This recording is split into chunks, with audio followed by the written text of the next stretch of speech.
Any Basques who are here, not from the Basque country, from the diaspora? Basques, let's hear you.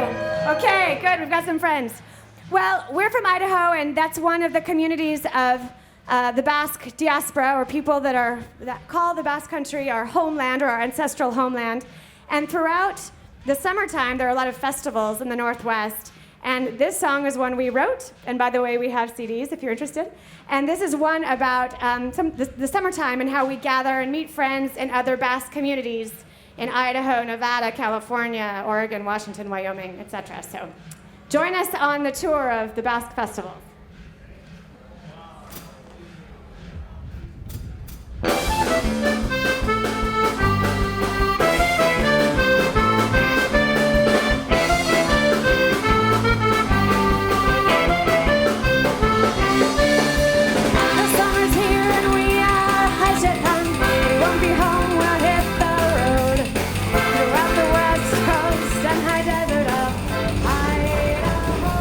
I'm Jill Aldape, and I'm with Amuma Says No.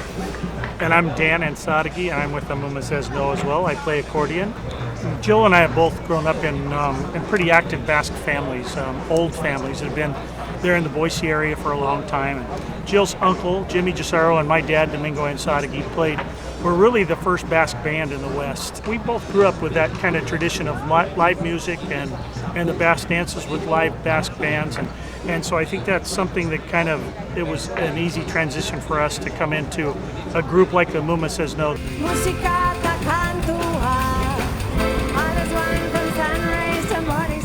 played for a while without a name, and we tried a couple things that just didn't stick or just didn't work. And we started to have to promote that we were going to play next, and we decided, all right, team, we have to come up with a name. We're going to do it on this day. By the end of this, we're going to come up with a name. So we got together at the Basque Center. I think the front runner was chorizo stain, chorizo being a Basque sausage stain. And I said, Amuma Says No. So my Amuma, my grandmother, would have vetoed it if she were there. And there were several that I think I said, no, I'm not going to stand in front of a band with Amuma in the crowd. She would say no to that. Amuma Says No.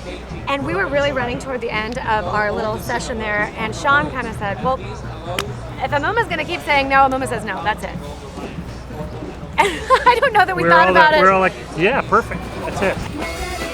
But I will add that since then, it's kind of grown in significance, at least in my mind, that while I don't think we're doing anything that Amuma wouldn't bless, it does sort of imply that our older generations and our ancestors are with us in decision making and with us when we play and as we move in the world. And I don't know, I like that idea that our ancestors and our loved ones are present.